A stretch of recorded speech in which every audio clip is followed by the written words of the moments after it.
Bienvenidos y seguimos con las entrevistas sobre la adquisición de una lengua extranjera. Hoy tengo conmigo al señor Edilson García Vargas y él enseña inglés a las personas de habla hispana. Bienvenidos.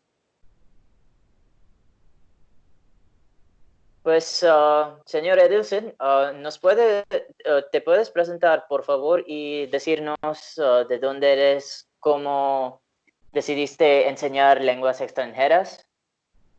Ok, muy buenos días, un placer estar contigo. Bueno, mi nombre, como ya lo dijiste, es Edilson, con L, Edilson García Vargas. Vivo en la ciudad de Medellín, esto es departamento de Antioquia, en Colombia. En Colombia decidí enseñar idiomas, puesto que esto nos abre muchísimas puertas, no solamente a nivel de negocios, a nivel de viajes, sino que el inglés hoy en día y los idiomas dejaron de ser un lujo y se convirtieron en una necesidad. Mira ahorita pues lo que ha pasado conmigo, me ha abierto demasiadas puertas y prueba de ello es que hoy me está entrevistando un señor de la India. Eres de la India, ¿cierto? Sí, sí.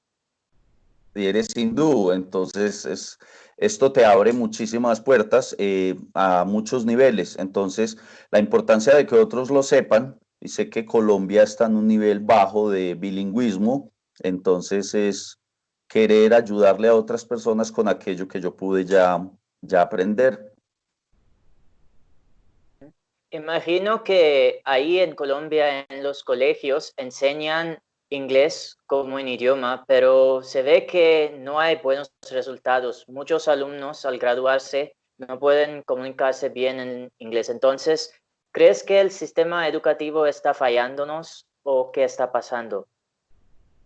Bueno, hay varias cosas. Primero, el sistema educativo no es perfecto en cuanto a la enseñanza del inglés. Los profesores no están muchas veces porque uno aprenda.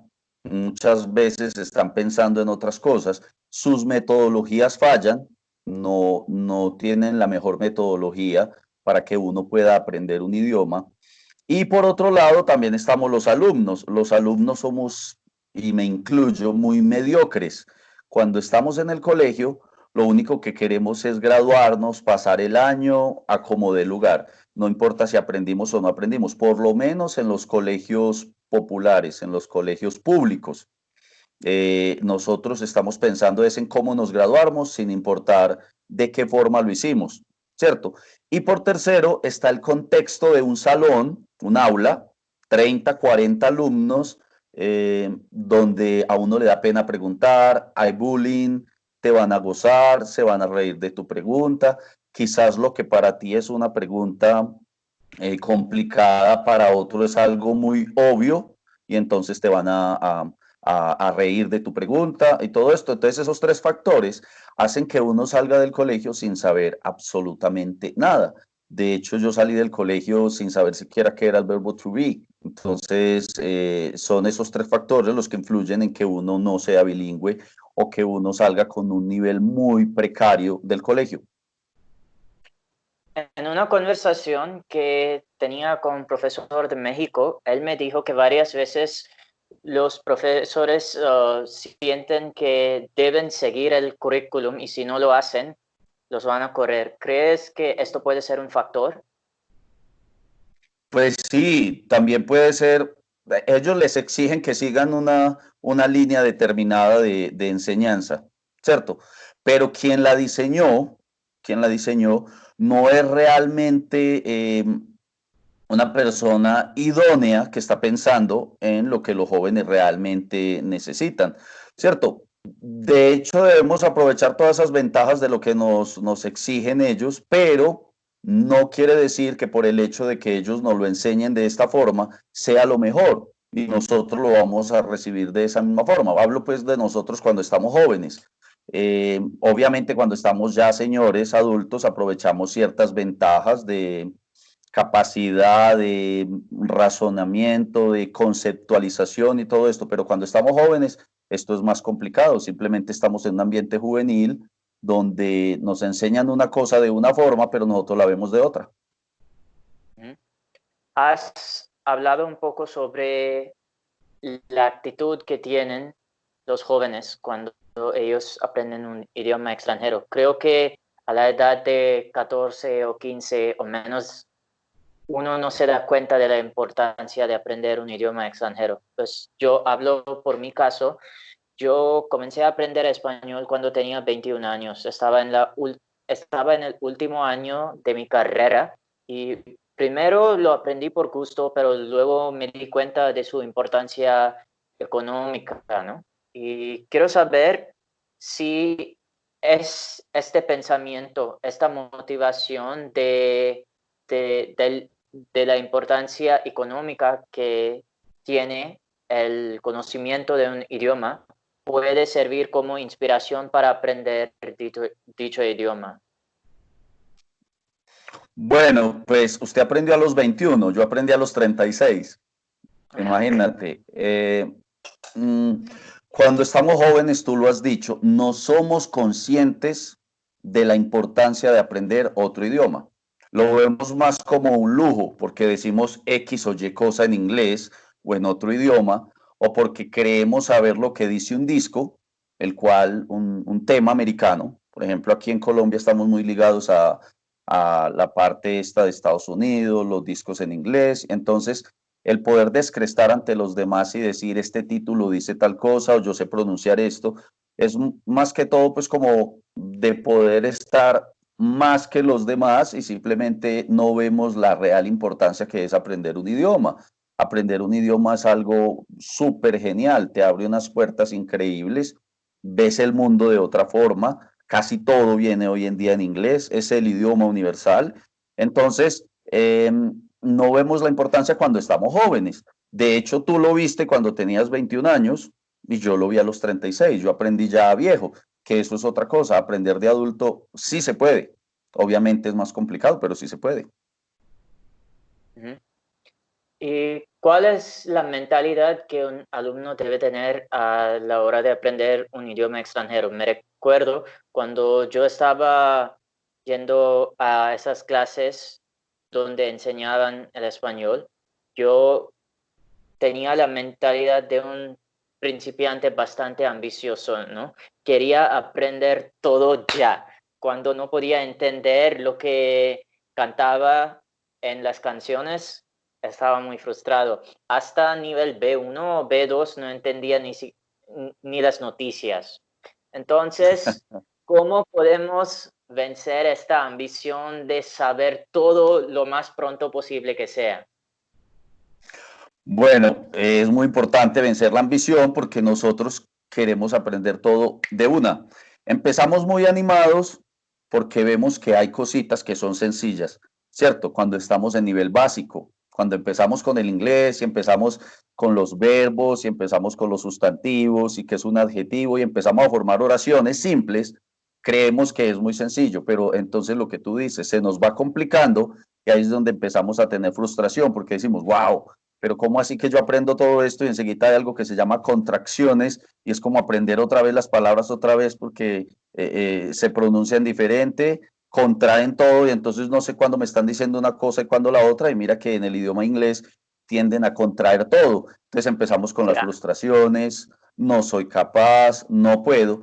Lo más importante es mentalizarnos en que, primero, si podemos, esto necesita esfuerzo, lucha, sacrificio, dedicación y sobre todo ser disciplinados. Si no somos disciplinados, es como el que hace ejercicio, que empieza a hacer ejercicio y se empieza a ver todo un trocito, pero después se va un fin de semana con sus amigos, bebe, desenguayaba o la resaca le da para otros 3 o 4 días, entonces la disciplina hizo que se le bajaran los músculos y todo esto. Hay que consumir inglés diario, leer en inglés, escuchar algo en inglés, escribir en inglés, cualquier cosa, pero todo lleva su tiempo, hay que ir paso a paso, porque si empezamos a llenar nuestra cabeza todo lo queremos ya, ya, ya, ya, ya, después vamos a tener unas frustraciones que nos van a hacer malas para nosotros y nos van a limitar o a pensar que es que no somos capaces. Si tuviera que hacer una metáfora, diría que es como un videojuego. no vas a empezar con el nivel más difícil, vas a elegir un nivel Exacto. más fácil y así vas a progresar. Va a Entonces, ser paso a paso. de la misma manera, ¿cómo podemos elegir material adecuado para nuestro nivel? Seamos principiantes, nivel intermedio, avanzado. ¿Qué hay que hacer para elegir el material adecuado para nuestros estudios? ¿Hay una manera? Bueno, pues si comenzamos por el nivel básico, tenemos nuestra casa.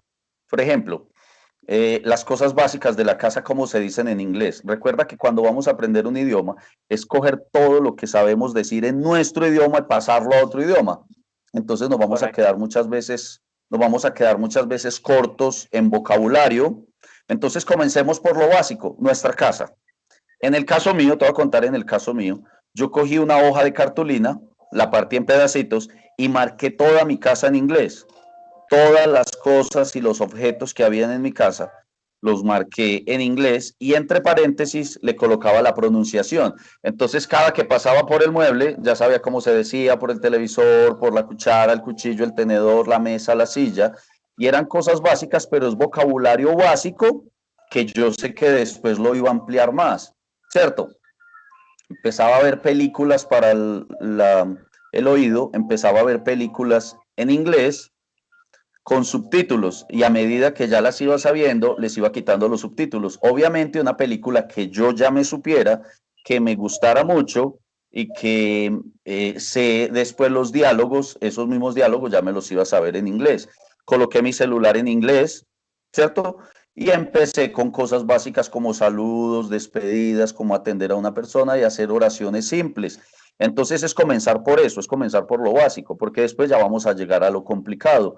Y eso sí, tener a alguien con quien practicar, porque si no practicas o si no hablas con otra persona, no tienes la oportunidad de equivocarte. Y los errores hacen que aprendas. ¿Y qué puedes hacer para rodearte de este idioma meta cuando tú no vives en un país donde se habla?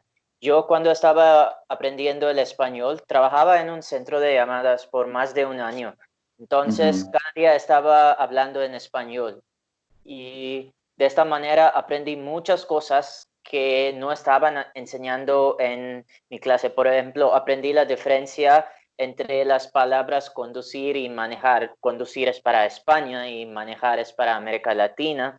Y Uh esos -huh. matices.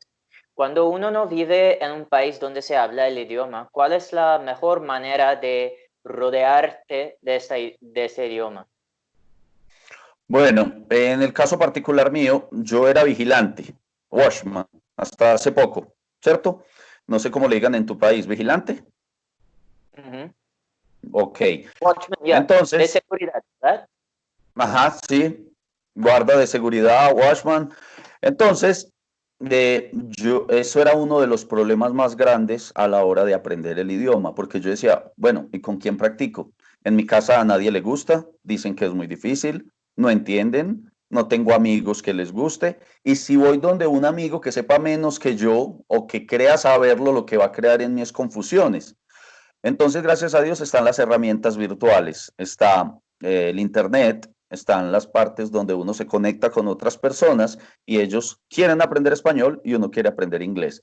Pero en el caso mío, yo trabajaba en unidades residenciales donde habían extranjeros y entonces con ellos practicaba todos los días y tenía un cuaderno donde iba anotando las correcciones que ellos me hacían y luego las canalizaba, las llevaba a mi cerebro y las volvía a prácticas en mi día a día. Ya al otro día no tenía esa confusión, sino que ya habría otra o habría otro error, pero de los errores aprendía con estas personas que yo no interactuaba en español, sino que interactuaba en inglés. Entonces, es una especie de inmersión de a poco, porque eran todos los días cuando cogía en mi turno y veía una de estas personas que entraban, entonces mi conversación iba a ser en inglés. Es muy importante porque si estamos aprendiendo un idioma y no tenemos la oportunidad de hablarlo, de empezar a equivocarnos o empezar a practicarlo, no va a ser fácil nuestro aprendizaje.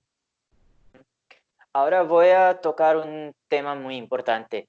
Muchos alumnos tienen este miedo que la gente se va a burlar de su acento. Tengo entendido que al ser un adulto es muy difícil adquirir un acento nativo. A veces se han quejado que yo tengo un acento hindú, pero yo nunca he tenido problemas en comunicarme con la gente porque he estudiado mucho y tengo un buen nivel. Yo no puedo expresarme tan bien como hace una persona de habla hispana, pero al menos me entienden. ¿Cómo se puede quitar este miedo de tener el acento de idioma natal? Bueno, para mí eso no ha sido impedimento. No importa que hable con acento o no. Yo creo que lo importante es que te hagas entender, que entiendas el idioma. Tú dices que hablas con acento. Tienes un acento, sí, pero te escucho perfectamente. Y no sé por qué dices que hay cosas que te causan dificultad si la entrevista la estamos llevando en español y tu español es perfecto. Entonces, tienes un acento y no le hace, no le hace. ¿Cuántos darían por hablar inglés o español o francés, italiano, así sea con acento? Pero el otro nos estamos haciendo entender. Creo que el acento no debe importar. Sí, ya con el paso del tiempo, obviamente el acento lo vamos mejorando, vamos quitando nuestro acento nativo, pero el caso tuyo ilustra perfectamente lo que te quiero decir. Tienes un poquito de acento, eres hindú, pero te entiendo perfectamente el español. ¿Cuánto diera una persona porque le entendieran perfectamente el inglés, así sea con acento? Entonces, esto no debe preocuparnos, es que no somos nativos. Y obviamente el acento lo vamos quitando con el tiempo, pero lo importante primero es hablar el idioma, entenderlo, escucharlo, escribirlo, y en el caso mío, enseñarlo. No le hace que sea con acento, pues pienso que eso no debe ser ningún problema a la hora de hablar otro idioma. El acento debe ser secundario. Correcto. Volviendo al tema de paciencia, muchas personas me preguntan cómo puedo pensar en mi idioma meta. Y yo les digo, no tienes las palabras y las frases suficientes, necesitas aprenderlo, llegas al nivel intermedio y cuando vas al nivel avanzado ya vas a ver que ya no estás traduciendo desde tu idioma natal hacia Mm. tu idioma meta. Entonces, ¿cómo se puede explicar a un principiante que pensar en tu idioma meta cuesta tiempo y te exige que tengas 10,000 frases o algo así antes de poder pensar en tu idioma meta? Sí, es lo que hablábamos ahorita, poco a poco, poco a poco. Uno no llega a aprender un idioma de la noche a la mañana. No es que yo un día me acosté, al otro día amanecí bilingüe. Esto lleva un esfuerzo, un día a día van a haber obstáculos y cosas que nos frustren y vamos a decir, no, no soy capaz, no, no soy capaz, no, hay que hacerle de a poco, de a poco, de a poco y entender que estamos aprendiendo es otro idioma. Nosotros queremos traducirlo todo. Nosotros queremos, primero nos llega la frase, pensamos qué fue lo que nos dijeron y enseguida intento traducirla y cuando ya la voy a decir ya perdí mucho tiempo porque el otro ya volvió y me preguntó otra cosa. Entonces, si, a ver, un ejemplo, si a mí me hablan de árbol, no empezar a preguntar cómo se dice árbol, sino pensar en el tronquito café con ramitas verdes, perdón, ir interactuando en mi mente en inglés, tratar de ir pensando poco a poco en inglés, en inglés, en inglés. No va a ser de la noche a la mañana, pero poco a poco, cuando vamos en un nivel más avanzado, ya esto nos va a llegar natural. Entonces, no desesperarnos, todo a su tiempo, pero entender que no se trata de traducir, se trata de pensar en el otro idioma, en este caso el inglés, en el caso tuyo en español. Y ahora hablamos de un tema muy común en el aprendizaje de idiomas, es el techo cristal del nivel intermedio. Cuando yo iba al instituto para aprender español, vi que muchos estudiantes se dieron por vencidos en el nivel intermedio, digo B1 o B2. ¿Por qué pasa eso, según tu opinión? Bueno, la gente empieza a encontrarse que empiezan muy animados con el nivel básico, Cuando usted está estudiando inglés, empieza con el nivel básico, ya hay cositas y palabritas que puede decir y formar oraciones pequeñas, entonces comienza muy animado y cree que se va a devorar el mundo en este idioma. Y entonces llegan las complicaciones propias de un nivel intermedio y ahí es donde dicen, venga, esto no era tan fácil como lo creía, ¿cierto? Entonces ahí es donde se frustran. No, entender que todo idioma tiene su complejidad, ¿cierto?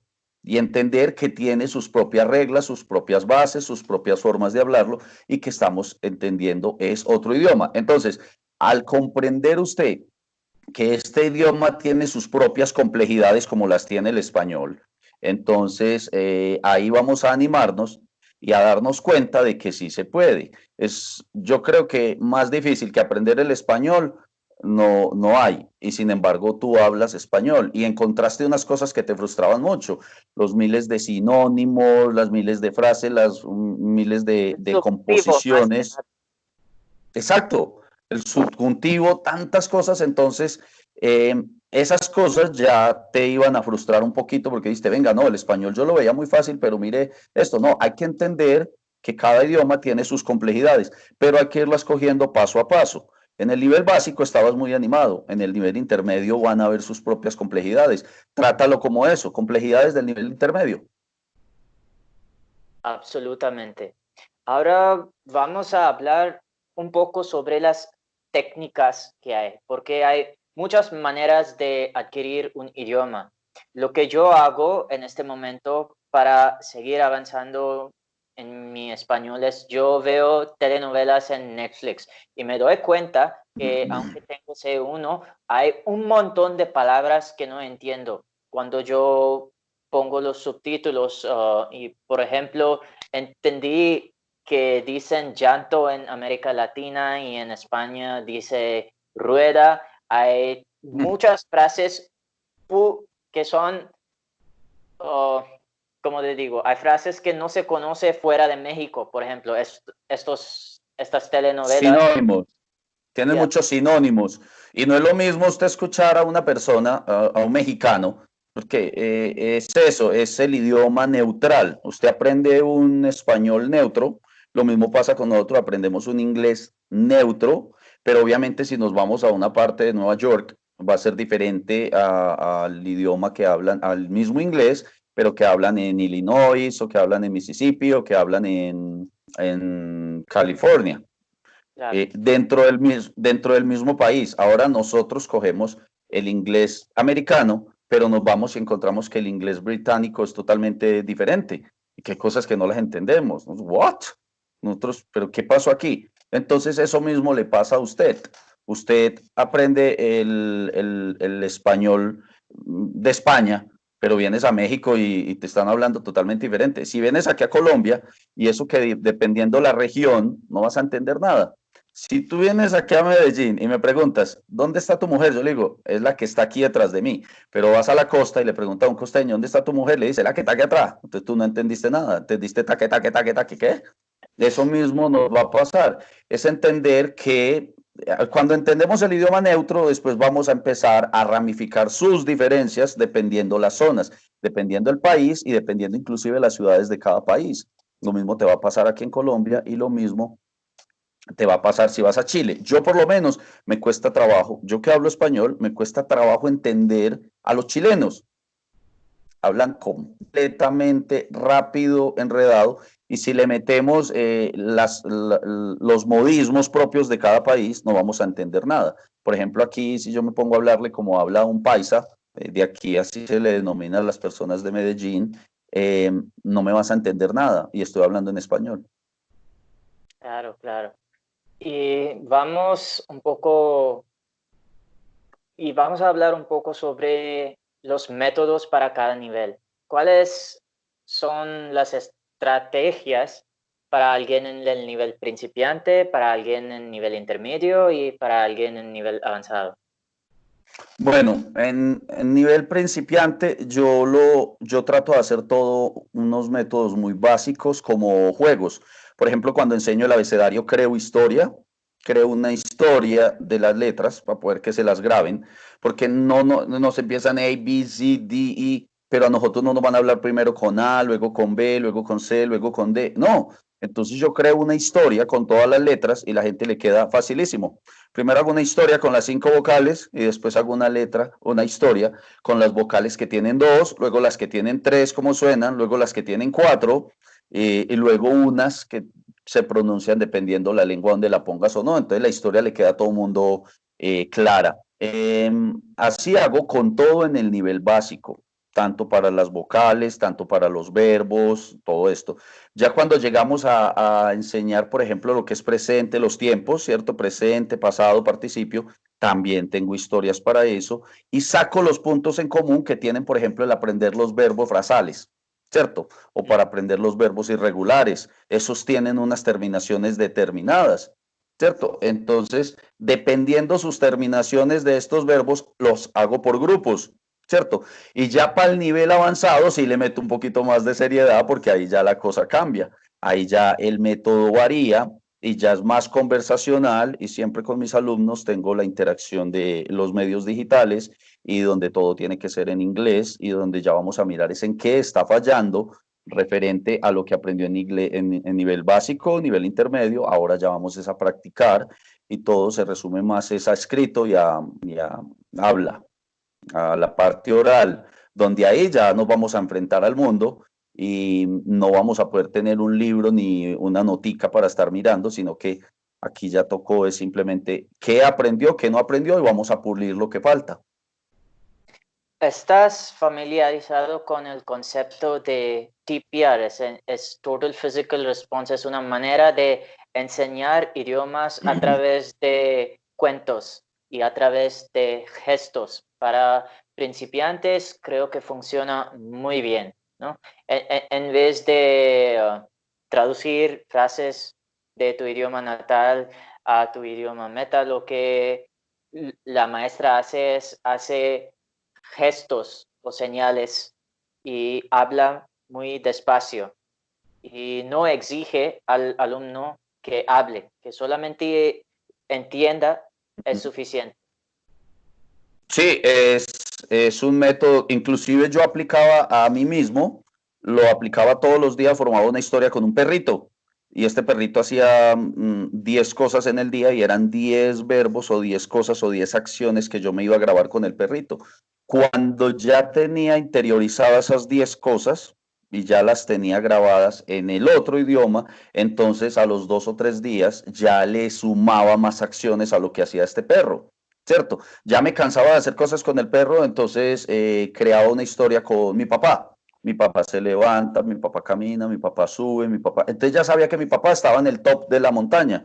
Ya después vamos a mirar es cómo baja, en qué se monta un barco, rema, se baja, se toma un café y siempre hacía una historia. Y así tuve historia como con 17 objetos diferentes y personas porque las historias crean recordación, mientras que las palabras sueltas se las lleva el viento. Es grabar cómo se dice esto, esto y esto, pero no, yo sé cómo se dice nevera, pero entonces voy a la nevera, la abro y está llena. Eso ya creó un contexto. El hecho de ir a la nevera, abrirla, está llena, eso se nos va quedando acá. Después de que está llena, vamos a unirle más palabras y sigamos la historia más larga. Las historias crean recordación. Lo que dices es correcto que las palabras deben tener un significado. Recuerdo muy bien que estaba viendo un video de Backdoor, es un canal de comedia en YouTube. Y ahí Ujú. estaba en una escena una mujer con una pistola y estaba a punto de matar a otro hombre y el hombre que está a su lado dice, no, no, no lo hagas, tienes pésima puntería. Y yo no sabía cuál era la palabra para en español, pero con esta acción de querer matar a otro hombre y el hombre a su lado diciendo, no lo hagas, tienes pésima puntería, ahí se Ujú. quedó en mi mente Claro, la palabra estableció puntería para una, los ajá, estableció, correlacionó los hechos que estaban pasando y eso ya le quedó acá. Es que todo tiene que ser con una historia. Entonces, mire el ejemplo que usted pone, es un ejemplo perfecto. uh -huh. Pero entiendo que cuando se trata de ampliar el vocabulario, uno aprende más palabras leyendo que viendo vídeos, pero también tenemos el problema de poder olvidar estas palabras. Entonces, ¿cuál es la meta que uno puede tener a la hora de adquirir palabras nuevas? 5 palabras cada día, 10 palabras cada día, 20 palabras cada día. Según tu opinión, ¿cuál es el mejor número? Bueno, el número lo establece la historia que usted esté realizando, porque la historia usted la lleva hasta cierto punto.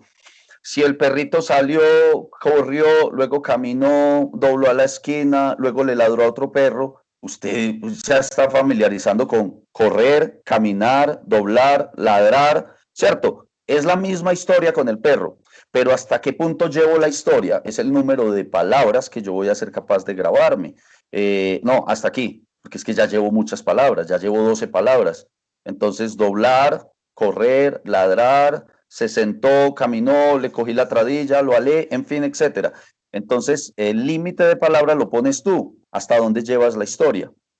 Creo Ujú. que es así. Ahora, la lectura es muy importante, pero siempre y cuando con esas palabras que no sabemos y que las anotamos para buscar su significado, creemos una historia. Vamos a crear una historia con palabras difíciles. Entonces, son 5 palabras que no sabía del párrafo o del texto que leí el día de hoy o de la hoja de la página. Entonces, vamos a hacer una historia con esas palabras difíciles, pero entonces ya la historia va a ser cortica, va a ser chiquita. Y entonces ya me voy a acordar que tengo una historia pequeña con esas palabras que son muy difíciles para mí, hasta que las interiorice. Ya después cuando siga la lectura, ya voy a saber qué dicen, porque recuerdo mi historia. Continúo la lectura, pero ya lo relaciono con esa historia de esas palabras difíciles. Obviamente van a surgir otras, entonces sácalas y trata de unirlas con la otra historia para que no haga una historia por cada cosa. Pero dentro del mismo libro que estás leyendo vas a sacar palabras que las vas a correlacionar con esa misma historia de otras palabras difíciles que ya tenías anteriormente. Ujú. A mí me funcionaba. Todos tenemos formas de aprender diferente. A mí me funcionaba todo con historias. Eh, Ahora, yo nunca fui a una universidad, yo nunca fui a un instituto, yo soy empírico y Ah, siendo empírico, autodidacta, tenía que usar todo lo que estaba a mi alrededor, tenía que utilizar todas las herramientas que el mismo entorno me brindaba. Por eso te hablaba ahorita de celular en inglés, de la casa marcada, todo esto. Y no solamente logré aprenderlo, escucharlo, hablarlo, escribirlo, sino que ahorita lo enseño. Tengo como 600 videos o más en mi canal de YouTube y, y ahora vivo de eso. bueno, ahora yo voy a hacer la última pregunta y será una pregunta personal. Yo creo que de ahora y adelante tengo una meta ambiciosa, que mi nivel de español debe llegar al mismo nivel de inglés. Si decimos esto es mi nivel de inglés, entonces esto es mi nivel de español. Yo entiendo que me expreso bien en español, pero me cuesta mucho hablar en español tan bueno como lo hablo en inglés. Entonces, ¿cuál es la sugerencia que me puedes dar? Porque yo creo que he llegado a un nivel donde escuchar más simplemente no es la única solución que tengo ahora, porque yo entiendo más del 98% de lo que oigo. Yo veo las telenovelas y hay unas palabras que no entiendo, pero entiendo las telenovelas. Pero lo que tengo dificultad es en hablar y formar las frases con la misma velocidad que lo hago en inglés. Entonces, ¿cuál puede ser la solución en este nivel? Bueno, pues esa es la típica pregunta de todo el mundo. La gente llega y dice, mira, yo lo escucho y entiendo, yo lo leo y yo sé qué están diciendo, ¿cierto? Pero me da mucha dificultad es a la hora de hablar. Entonces, precisamente se resuelve de esa forma, practicando, hablando. Usted dice, bueno, yo leo y lo entiendo perfectamente, yo sé qué es lo que dice. Y cuando me hablan yo entiendo, pero a la hora de colocarlo aquí y responder no tengo la misma velocidad. Es lo mismo que acabaste de decir. ¿Qué necesitas? Practicar, practicar y practicar. Equivocarte y al nivel que tú sabes, estás en un 80% todos los días, irle sumando más palabras, irle sumando más conceptos, entender cómo se correlaciona, cómo se voltea, cómo se hace para organizar esa frase y sacarte el idioma inglés de la mente y en este caso meterte en el español, como pasa con nosotros. Nos tenemos que sacar el español de la mente, pensar en inglés y entender que estamos es en inglés, porque cuando empezamos a traducir nos perdemos. Y lo mejor que puede hacer usted es practicar. ¿Y con quién puede practicar? Con un nativo. Lo que yo te decía ahorita de las aplicaciones, yo practicaba con nativos y estos me hablaban muchas veces con contracciones y me hablaban con modismos americanos y esto más me servía porque tú aquí te enseñan a ti a decir buenos días y good morning y good night y todo esto y llegas allá, hey, what's up, doing, man? What's up? Y te perdiste, ¿cierto? Entonces es esto, practicar con un nativo y para eso me tienes a mí. Hay un concepto interesante de un lingüístico que la adquisición de un idioma y nuestro vocabulario depende de los ámbitos de la vida que tenemos. Por ejemplo, la vida laboral, la vida en tu casa, lo que buscas en Internet. Hay tantas cosas en nuestra vida y en cada de esas cosas, las palabras que uno utiliza es algo diferente. Por ejemplo, me da un poco de vergüenza decirte que todavía no sé las palabras necesarias para cambiar una rueda de un coche. No sé cómo explicar este proceso.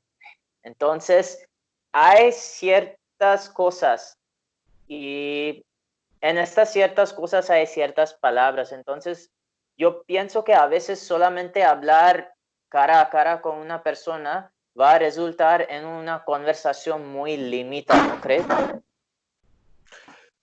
Sí, va a ser limitada porque usted debe hablar dentro del contexto de lo que ya sabe.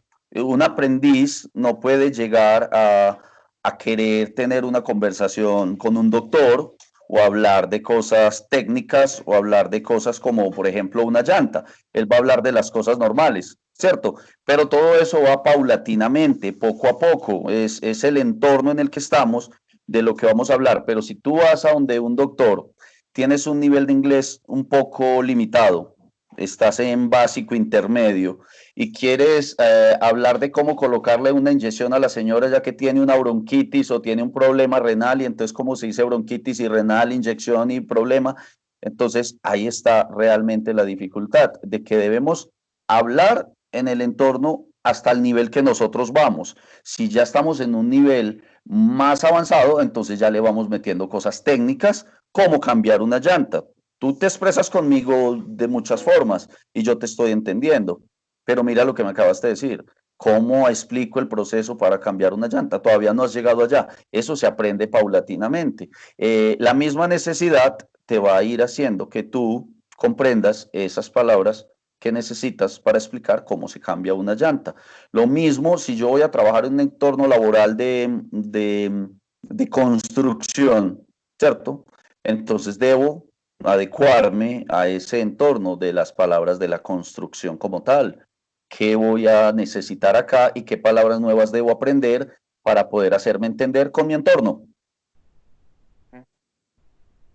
Entonces, hay que entender lo que hacemos cada día y hay que entender cuál es la Exacto, manera paso a de paso. meter este idioma meta en lo que hacemos en nuestra vida.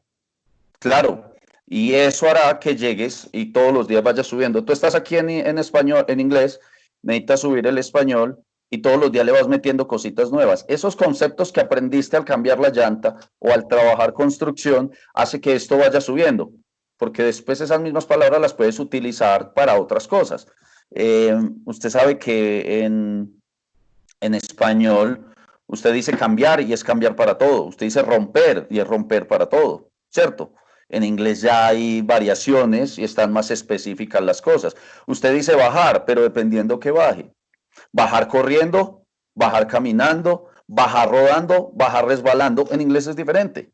Mientras que aquí usted dice bajar y es todo bajar. Entonces, si usted en ese contexto de la construcción, por ejemplo, o de cambiar una llanta, dice voy a bajar la llanta o voy a bajar esos adobes, ya eso lo va a utilizar si no sabías, por ejemplo, bajar. No sabías la palabra bajar y te la grabaste, es porque voy a bajar la llanta, voy a bajar esos adobes, voy a bajar esa arena. Esto ya te va a servir para otros contextos porque es simplemente bajar. Entonces, el nivel va subiendo a medida que le vas metiendo más vocabulario y lo vas utilizando en otros contextos que estés realizando en tu día a día o con quien estés hablando. Y eso va a enriquecer tu vocabulario y va a ir subiendo el nivel hasta que lo emparejes con el inglés. En el caso tuyo, pues, que es de aprender español, que lo haces perfectamente, vuelvo y lo digo. No sé qué más necesitas aprender del español si estás perfecto. Ah, bueno. No, uno siempre tiene las ganas de mejorar el nivel que uno tiene, ¿no? Y es solamente con esta meta quiero seguir subiendo de nivel. Bueno, como ya hemos llegado al fin de la entrevista, yo quiero preguntarte, si alguien quiere aprender inglés, ¿cuál es la manera de ponerse en contacto contigo? Bueno, perfecto. Entonces, yo tengo un canal en YouTube. En YouTube, mi canal se llama Vigilantes Bilingües. Vigilantes, porque yo era vigilante y comencé el canal como un juego, como algo, una forma, vestido de vigilante. De hecho, hoy no me personifiqué, pues, pero yo me visto como vigilante, me pongo mi corbata, mi camisa, mi kepis y enseño vestido como vigilante. Entonces, lo coloqué así, vigilantes con S, plural, bilingües, vigilantes bilingües. Eso es en YouTube. Ahí me pueden seguir como Vigilante Bilingües. En mi fanpage, en Facebook, también estoy así, Vigilantes Bilingües. Allí enseño inglés avanzado, inglés intermedio, inglés básico. Fuera de eso tengo, ya ahorita doy conferencias, entonces también tengo los videos de las conferencias, todo lo que hago pues a través de Colombia. Viajo mucho, doy clases particulares. Tengo mi Instagram, ahí es vigilantes.bilingües, vigilantes.bilingües. Y tengo mi página web www.vigilantebilingües.com y mi teléfono, por si quieren llamarme o alguna consulta o todo esto, es 314-799-0435. 314-799-0435. Esos son mis contactos y mis redes sociales.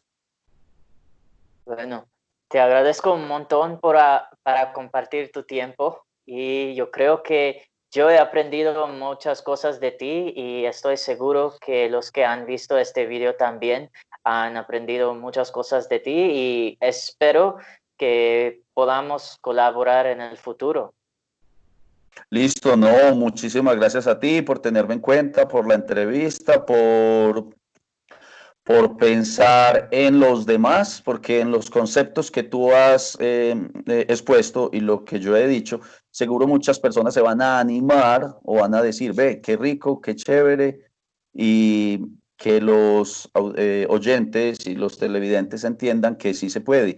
Todos podemos, sea joven, viejo o lo que sea, todos podemos, lo único que necesitamos es lucha, esfuerzo, sacrificio, dedicación y sobre todo mucha disciplina. Muchísimas gracias. Y tengo la duda, ¿estás en India o en qué país estás en este momento? No, yo vivo en India y estoy en India en este momento. Ya ves que todo el mundo está encerrado, ¿no? Sí, estás en India. Sí, yo también estoy encerrado, estoy en cuarentena. Entonces, Sí. un placer, muchísimas gracias y seguro estaremos en contacto.